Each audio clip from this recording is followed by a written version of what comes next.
CCTV short news നിങ്ങൾക്കായി സമർപ്പിക്കുന്നത് power guard solar system Koonamuchi.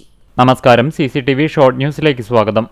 ഞായറാഴ്ച അർദ്ധരാത്രിയിലുണ്ടായ ശക്തമായ കാറ്റിലും മഴയിലും എരുമപ്പെട്ടി കാഞ്ഞിരക്കോട് തെങ്ങ് കടപുഴകി വീണ് വീട് തകർന്നു. വീട്ടിലുണ്ടായിരുന്നവർ പരിക്കേൽക്കാതെ രക്ഷപ്പെട്ടു.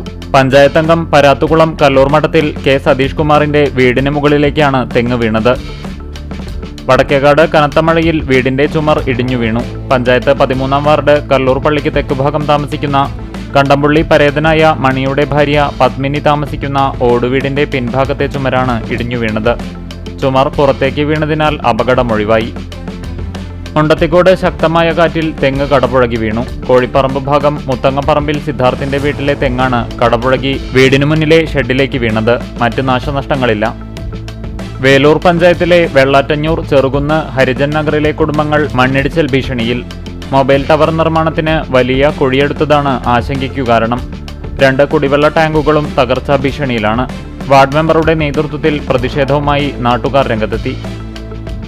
ചങ്ങരംകുളം മൂക്കുതല ചേലക്കടവിൽ വിദ്യാർത്ഥി തോട്ടിൽ വീണു മരിച്ചു. ചേലക്കടവ് സ്വദേശി പടിഞ്ഞാറ വളപ്പിൽ മുഹമ്മദിന്റെ മകൻ 14 വയസ്സുള്ള മുർഷിദാണ് മരിച്ചത്. ഭൂഗോളം ഒരു കാൽപന്തായി മാറുന്ന ഫുട്ബോൾ മാമാങ്കത്തിന്റെ കിക്ക് ഓഫിന് ഇനി 2 നാൾ മാത്രം. ലോകകപ്പ് ഫുട്ബോൾ ആവേശത്തിൽ നാടും നഗരവും.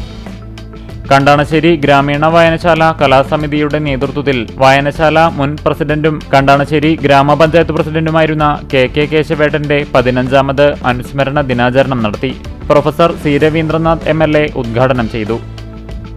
മണലൂർ മണ്ഡലത്തിലെ 9 ഗ്രാമപഞ്ചായത്തുകളിലെയും ഗുരുവായൂർ നഗരസഭാ പ്രദേശമായ തൈക്കാട് മേഖലയിലെയും ജനപ്രതിനിധികൾ, സാമൂഹ്യ രാഷ്ട്രീയ സാംസ്കാരിക പ്രവർത്തകർ എന്നിവർ പങ്കെടുത്ത ജനകീയ സദസ്സിൽ വെച്ച് മണ്ഡലത്തിലെ മാതൃകാ വികസന പദ്ധതിയായ നവമണലൂർ പദ്ധതിക്ക് തുടക്കം കുറിച്ചു. പഴഞ്ഞി പെട്രോൾ പമ്പിന് സമീപം ഖാദി ബോർഡിന്റെ 15 സെന്റ് സ്ഥലത്ത് നിൽക്കുന്ന പാഴ്മരങ്ങൾ ജനജീവന് ഭീഷണിയാകുന്നു. എത്രയും പെട്ടെന്ന് മരം മുറിച്ച് അപകടം ഒഴിവാക്കണമെന്ന് BJP പഞ്ചായത്ത് കമ്മിറ്റി ആവശ്യപ്പെട്ടു. കുന്നംകുളം നിയോജക മണ്ഡലത്തിലെ UDF സ്ഥാനാർത്ഥിയുടെ പരാജയം മുന്നണിക്ക് നേതൃത്വം നൽകുന്ന കോൺഗ്രസിന്റെ ഘടകകക്ഷികളോടുള്ള സമീപനമാണെന്ന് കേരള കോൺഗ്രസ് മണ്ഡലം കമ്മിറ്റി യോഗം കുറ്റപ്പെടുത്തി. ചാലിശ്ശേരി കവുക്കോട് കുളത്താണി വിഷ്ണുശാസ്താ ക്ഷേത്രം ദേവസ്വം കമ്മിറ്റിയുടെ നേതൃത്വത്തിൽ കൊല്ലഴി മങ്ങാട്ട് അരവിന്ദാക്ഷന്റെ 3ാം ചരമവാർഷിക അനുസ്മരണവും വിരമിച്ച സബ് ഇൻസ്പെക്ടർ N ജ്യോതിപ്രകാശിന് ആദരവും സംഘടിപ്പിച്ചു. ഗുരുവായൂർ YMCAയുടെ നേതൃത്വത്തിൽ പരിസ്ഥിതി ദിനാചരണവും സ്ഥാപക ദിനാഘോഷവും സംഘടിപ്പിച്ചു. പ്രകൃതിയിലേക്ക് മടങ്ങൂ എന്ന സന്ദേശവുമായി 1 വർഷം നീണ്ടുനിൽക്കുന്ന 20 ദിന പരിസ്ഥിതി പ്രവർത്തനങ്ങളുടെ ഉദ്ഘാടനം നഗരസഭ വൈസ് ചെയർമാൻ കെ ജ്യോതിരാജ് നിർവഹിച്ചു. ലോക പരിസ്ഥിതി ദിന വാരാചരണത്തിന്റെ ഭാഗമായി കേരള പ്രകൃതി സംരക്ഷണ സംഘത്തിന്റെ നേതൃത്വത്തിൽ നടത്തുന്ന പദ്ധതികളുടെ ഭാഗമായി ആർത്താറ്റ് അരമനയിൽ പരിസ്ഥിതി ദിനാഘോഷം നടത്തി. Mar Gregorios orthodox Christian student movement Kunnamkulam ഭദ്രാസനത്തിന്റെ സഹകരണത്തോടെയാണ് പരിപാടികൾ നടത്തിയത്. പാഠം 1 പുതുയുഗ വിദ്യാലയം Puthenkadappuram GFUP school pre primary പ്രവേശനോത്സവം ഹെഡ്മിസ്ട്രസ് PK റംല ഉദ്ഘാടനം ചെയ്തു. മറ്റം സ്പോർട്സ് അക്കാദമിയുടെ നേതൃത്വത്തിൽ നീന്തൽ പരിശീലനം പൂർത്തിയാക്കിയവർക്കുള്ള സർട്ടിഫിക്കറ്റ് വിതരണവും ബോധവൽക്കരണ ക്ലാസും സംഘടിപ്പിച്ചു.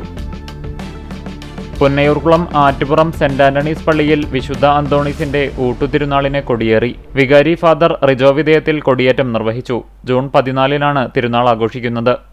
CCTV ഷോർട്ട് ന്യൂസ് നിങ്ങൾക്കായി സമർപ്പിക്കുന്നത് power guard solar system Koonamuchi.